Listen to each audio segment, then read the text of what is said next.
ఇంతేకాకుండా పోలవరం గత ప్రభుత్వం ఏం చేసింది అధ్యక్ష? Reverse tendering.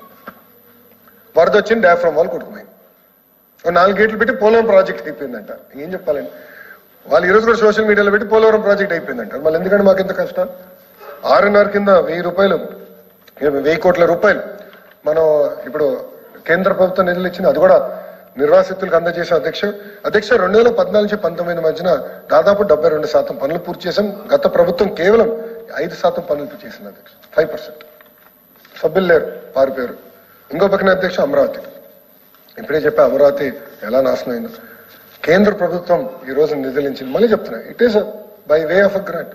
మనం కట్టాల్సిన బాధ్యత లేదు దానికి. It is to restart. ఆగిపోయిన పనులు తిరిగి ప్రారంభించాలని చేసే అధ్యక్ష డేట్ టైం రాసుకోవాలి అందరూ. 3 సంవత్సరాల్లో core capital area we will finish. No second thought about it. వేరే ఆలోచన లేదు. కొత్త అసెంబ్లీకి కౌన్సిల్కి వెళ్ళాలని కోరిక అందరికీ ఉంది. ఆ భవనాలు అన్ని చేసాం. మంచి సెంట్రల్ హాల్ కూడా ఉండాలని కోరుకుంటున్నాం. ఎందుకంటే అందరం కలిసికట్టుగా ఆంధ్ర రాష్ట్రం కోసం పనిచేయాలి. అందరి కోరిక అధ్యక్ష. అది అమరావతి మొదటి విడత, అది కూడా చేస్తాం. ఇంతేకాకుండా రైల్వే జోన్ అధ్యక్ష, ఇన్ని మాటలు మాట్లాడుతున్నారు.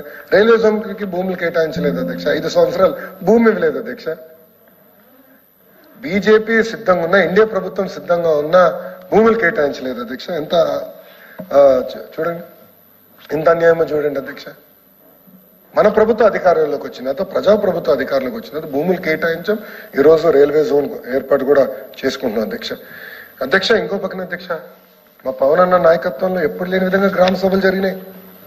సింగిల్ డే అద్భుతంగా గ్రామ సభలు జరిగినాయి అధ్యక్ష. ఒక రికార్డు సృష్టించాం అధ్యక్ష.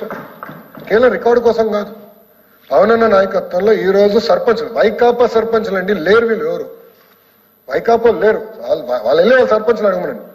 నిధులు వాళ్ళకి ఇచ్చింది ఎవరు? జగన్మోహన్ రెడ్డి గారు కాదు, మా పవన్ అన్న అధ్యక్ష. అది మా ప్రభుత్వానికి ఉన్న చిత్తశుద్ధి అనేది దయచేసి అందరూ గమనించాలి అధ్యక్ష. ఇంతేకాకుండా అధ్యక్ష జల్ జీవన్ అధ్యక్ష, తాగునీరు అధ్యక్ష, ఆ ప్రాజెక్ట్ ఇబ్బంది పెట్టారు. మ్యాచింగ్ గ్రాంట్లు ఇవ్వలేదు. కేంద్ర ప్రభుత్వం ప్రోగ్రామ్ ని మూసేసింది. వెళ్తే పవన్ అన్న పర్సనల్గా వెళ్ళి పోరాడి మళ్ళీ తెరిపించారు, మళ్ళీ తీసుకొచ్చారు. మళ్ళీ చంద్రబాబు నాయుడు గారితో మాట్లాడి మ్యాచింగ్ గ్రాంట్ ఇప్పించి ఈరోజు దారి తప్పిన జల్ జీవన్ మిషన్ ని కూడా మళ్ళీ దారిలో పెట్టే బాధ్యత మా పవన్ అన్న తీసుకున్నారు.